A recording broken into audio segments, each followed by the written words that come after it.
The gaming industry is having a bit of a time right now. The Avengers is being shut down after barely making its third birthday. Babylon's Fall missed the mark so much it didn't even survive its inaugural year.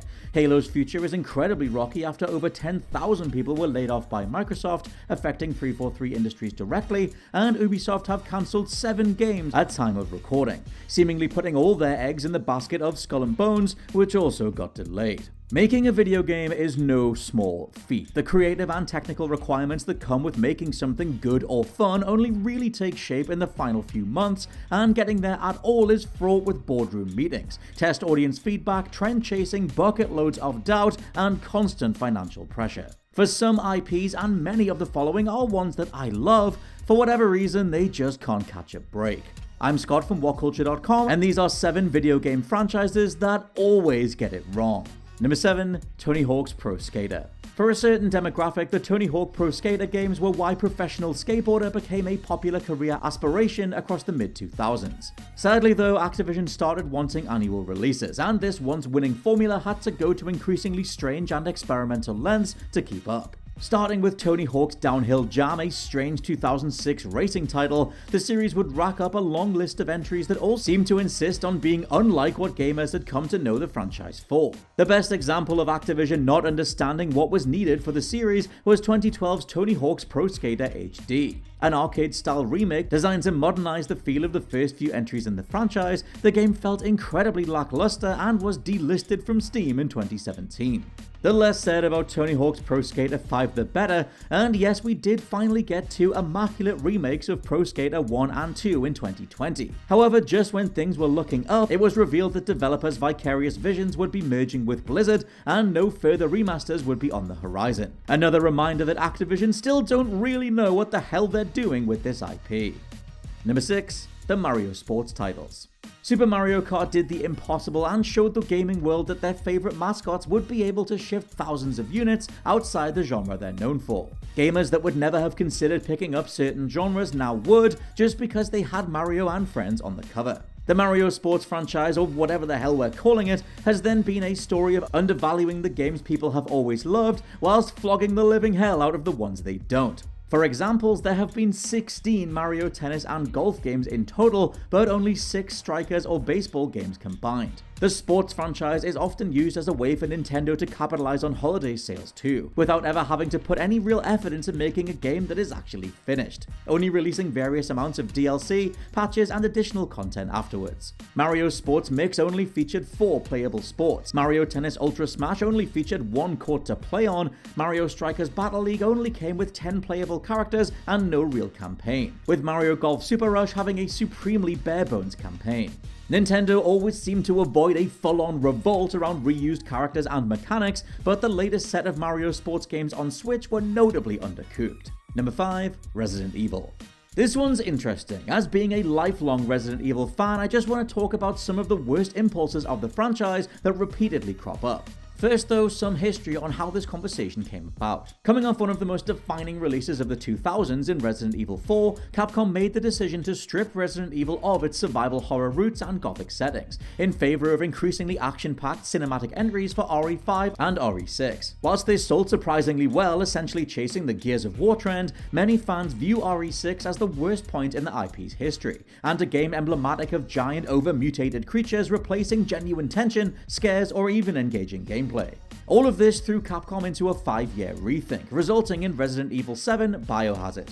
Biohazard single-handedly put the series back at the forefront of the industry, with its small collection of characters, one single location, and stripped-back survival horror gameplay creating an authentic and genuinely scary experience. Its sequel, Resident Evil Village, was hotly anticipated and looked set to expand on the formula set out by Biohazard in a creepy gothic European setting. The best parts of Village come during the opening sequences, when players are forced to navigate through various buildings and dilapidated village areas, terrified of every bird or scarecrow because they're just so vulnerable. However, in both these beloved games, and it's something for the comments to discuss, Capcom had to throw in over-the-top, almost anime-adjacent encounters that it doesn't feel like anyone ever really asked for. In RE7, players are forced to face off against a ridiculously warped version of Jack Baker at the end, and in Village, even the elegant Lady Dimitrescu was turned into a giant winged dragon creature thing for her final battle. Not only do these two fights feel out of place with the characters and tones of their respective titles, but they are easily the most polarizing moment in these stories amongst fans.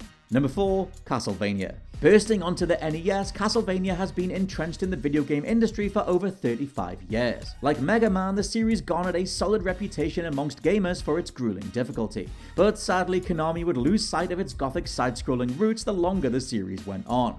1997's Symphony of the Night was the defining point of the IP, trailblazing the Metroidvania genre but changing the landscape for entries going forward. With spin-offs, remakes, and remasters all spawning from the success of the Castlevania name, the brakes were well and truly ripped off and tossed aside. Unfortunately, that led to a slew of games making their way onto shelves that fell well below standards. The likes of Castlevania Chronicles, Lords of Shadow 2, Harmony of Despair, and Judgment have all been released on different systems, and all attempted to do something different. However, from games coming without artist Ayami Kojima's distinct style to being ported so much that the shine has been eroded entirely, Castlevania is one of those names that everyone knows, but it's not synonymous with any recent releases.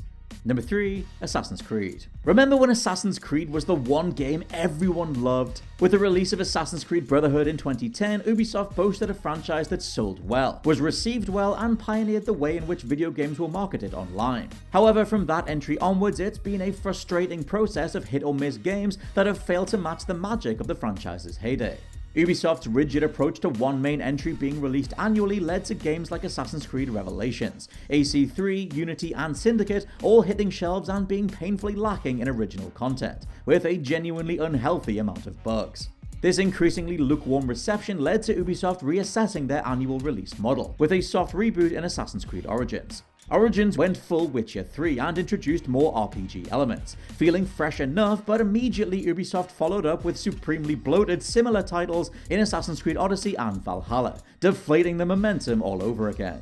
Right now, Ubisoft are in the worst financial situation of their history, and the future of Assassin's Creed hinges on a handful of projects at once. Either this multi-pronged attack is a well-received media blitz with carefully crafted, purposeful video games, or it's more of exactly what they shouldn't be doing. Number 2. Crash Bandicoot.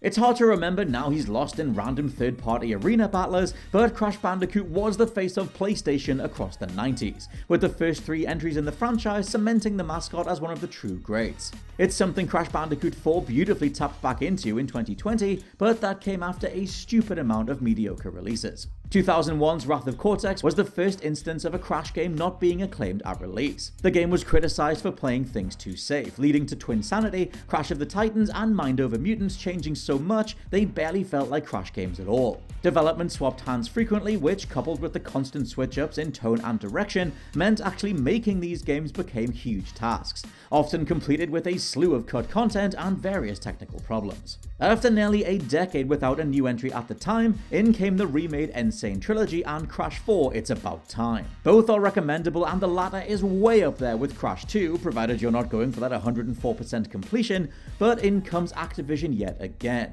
as rather than keep going with what people want, the next Crash game is a 4v4 arena sports battler.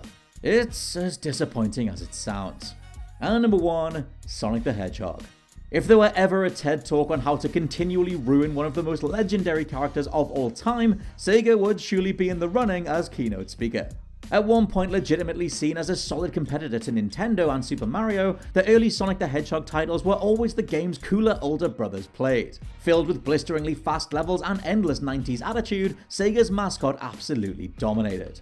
However, since then, and yes, we'll get to Frontiers being so close to being incredible, Sonic has been a long and frustrating timeline of poorly made games and baffling creative directions. There was the dark age of the mid-2000s, where Sega's manic brainstorming led to everything from Shadow being kitted out with a machine gun to Sonic smooching a human princess. Following that, we had the failed Sonic Boom reboot that did come with an unbelievably good TV show I feel like I need to point out whenever I can, and the worst game in the franchise so far. Sonic Forces got in on the Star Wars revival of the time with a similar Rebellion-style story, and other than Sonic Mania reminding everyone why they cared in the first place, it was over to Sonic Frontiers to fly the flag flag at full mast. It's also worth throwing in here that Sonic Origins released, but that package was treated with such a complete lack of professionalism, it barely holds up as a reason to recommend Sonic. Thankfully though, Frontiers is an absolute blast. Its score is phenomenal, its story and themes nicely resonant for a disparate populace finding their footing, and level design is pretty inventive. However, it does have some of the most unforgivable pop-in this side of the original Silent Hill. Fan mods fixed the issue almost immediately, but Sega have pressed ahead with DLC for 2023, not releasing any official patch or ever really addressing it in any meaningful capacity. Frontiers remains the closest Team Sonic got to something that's actually outright recommendable, only to stumble at the last minute. A 10 out of 10 3D Sonic game from Sega that has budget, care, and attention in equal measure, surely that's something they can do eventually. And those are our picks for various video game franchises that always get it wrong. Let me know your favorites down in the comments below and which IP really need to learn some lessons, and please subscribe to the WhatCulture Gaming Podcast. For now, I've been Scott from WhatCulture.com, and I'll catch you soon.